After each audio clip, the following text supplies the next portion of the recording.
మీరు ఎప్పుడైనా ఈ సిచ్యువేషన్లో ఉన్నారా? మీకు వెంటనే షార్ట్ టర్మ్‌లో చాలా ఎక్కువగా క్యాష్ కావాలి. కానీ దాని గురించి మీ ఇన్వెస్ట్‌మెంట్స్‌ని అమ్మాలి అనుకోవట్లేదు. సో, దాని గురించే ఇప్పుడు మనకు బ్యాంక్స్ లోన్ అగైన్స్ట్ మ్యూచువల్ ఫండ్స్‌ని తీసుకొని వచ్చాయి. కానీ ఈ ఇన్నోవేషన్ జస్ట్ బ్యాంక్స్ తీసుకొని రాలేదు. ఆర్‌బీఐ వల్ల బ్యాంక్స్ తీసుకురావాల్సి వచ్చింది. సో, ఆర్‌బీఐకి ఒక ట్రెండ్ కనిపించింది 2023లో. ఏంటి అంటే ఇండియాలో చాలామంది అన్‌సెక్యూర్డ్ పర్సనల్ లోన్స్ మరియు క్రెడిట్ కార్డ్స్ తీసుకుంటున్నారు. అది కూడా ఏ రేంజ్‌లో అంటే 23% గ్రోత్ రేట్ తోటి.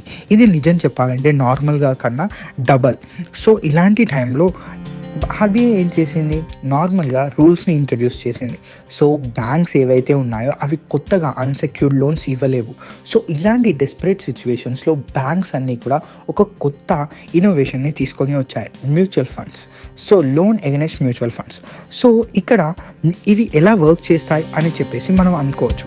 సో, ఇక్కడ ఏంటి అని అంటే మీ దగ్గర ఒకవేళ 5 lakhs rupees of equity investments ఉన్నాయనుకోండి మ్యూచువల్ ఫండ్స్లో, దానికి మీకు దగ్గర 50% అంటే 2.5 lakhs వరకు మీకు లోన్ ఇస్తారు. అదే ఒకవేళ మీ దగ్గర డెట్ ఫండ్స్ ఉన్నాయనుకోండి ఇంకా బెటర్. ఒకవేళ 5 lakhs రూపీస్ డెట్ ఫండ్స్ ఉంటే 4 lakhs వరకు మీరు లోన్ తీసుకోవచ్చు. సో, దీనివల్ల మీకు లక్ ఏమవుతుందో తెలుసా? ఏంటి అంటే మీ ఇన్వెస్ట్మెంట్స్ గ్రో అవ్వుకుంటూ ఉంటాయి. అండ్ అలాగే అదే టైంలో మీకు కావాల్సిన షార్ట్ టర్మ్లో ఏదైతే క్యాష్ నీడ్ ఉంటుందో అది కూడా వెళ్ళిపోతుంది. అండ్ దీనికి ఇంట్రెస్ట్ రేట్ కూడా చాలా బాగా బ్యాంక్ సిచ్యువేషన్ చేశాయి. ఏంటో తెలుసా? 8 to 10% మాత్రమే అండ్ మ్యాక్సిమం 11%. ఇది మీ ఎన్బిఎఫ్సి బ్యాంక్స్కి ద్వారా ప్రతి ఒక్కరికి రేట్ ఆఫ్ ఇంట్రెస్ట్ చేంజ్ అవుతూ ఉంటుంది. అండ్ దీనివల్ల మీరే అనుకోవచ్చు ఇంత ఇంట్రెస్ట్ ఎందుకు తక్కువ అని. ఎందుకు అని అంటే మీ దగ్గర వాళ్ళ దగ్గర బ్యాకప్ ఉంది. మీ యొక్క ఇన్వెస్ట్మెంట్స్ని వాళ్ళు రిడీమ్ చేసుకోవడానికి, లాక్ చేయడానికి మీరు లోన్ తీసుకున్నప్పుడు వాళ్ళకి పర్మిషన్స్ ఇచ్చారు. అంటే సింపుల్గా చెప్పాలి అంటే మీరు ఒకవేళ లోన్ని డిఫాల్ట్ చేసినా పర్లేదు, వాళ్ళ దగ్గర ఉన్న మ్యూచువల్ ఫండ్స్ని వాళ్ళు రిడీమ్ చేసుకొని ఆ మనీని రికవర్ చేస్తారు. అండ్ దీనివల్ల మీ సిబిల్ స్కోర్ కూడా పోదు, క్రెడిట్ స్కోర్ కూడా పోదు. సో, కాబట్టి మీరు నిజంగా ఒకవేళ లోన్లో డిఫాల్ట్ అయినప్పటికీ సరే మీ మ్యూచువల్ ఫండ్స్ని వాళ్ళు రిడీమ్ చేస్తారు అండ్ దాన్ని లోన్ క్లోజ్ చేయడానికి యూజ్ చేస్తారు. అదే ఒకవేళ మీ దగ్గర డబ్బులు ఉంటే ఆ మ్యూచువల్ ఫండ్స్ని రిలీజ్ చేస్తారు. రిలీజ్ చేసిన తర్వాత మీరు నార్మల్గా మీ అకౌంట్లో ఎలా యూజ్ చేస్తారో మ్యూచువల్ ఫండ్స్ అలాగే కూడా యూజ్ చేసుకోవచ్చు. అండ్ ఇక్కడ మీరు మ్యూచువల్ ఫండ్సే ఎందుకు ఇన్నోవేషన్ అయింది అని అనుకుంటున్నారా? ఎందుకు అంటే ఇండియాలో మ్యూచువల్ ఫండ్స్ యొక్క సెక్టార్ చాలా ఒక రేంజ్లో గ్రో అయింది. ఏంటి అంటే మనం లాస్ట్ 10 years ముందు చూసుకున్నట్టయితే మ్యూచువల్ ఫండ్స్ యొక్క ఇండస్ట్రీ 10.51 trillion రూపీస్ నుంచి 66.93 trillion రూపీస్గా ఇది గ్రోత్ అయింది లాస్ట్ 10 yearsలో. ఇది జస్ట్ గ్రోత్ మాత్రమే కాదు, ఒక రెవల్యూషన్ నిజం చెప్పాలి అని అంటే.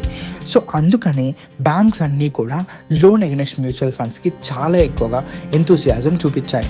సో, ఇది ఒక విన్ సిచ్యువేషన్.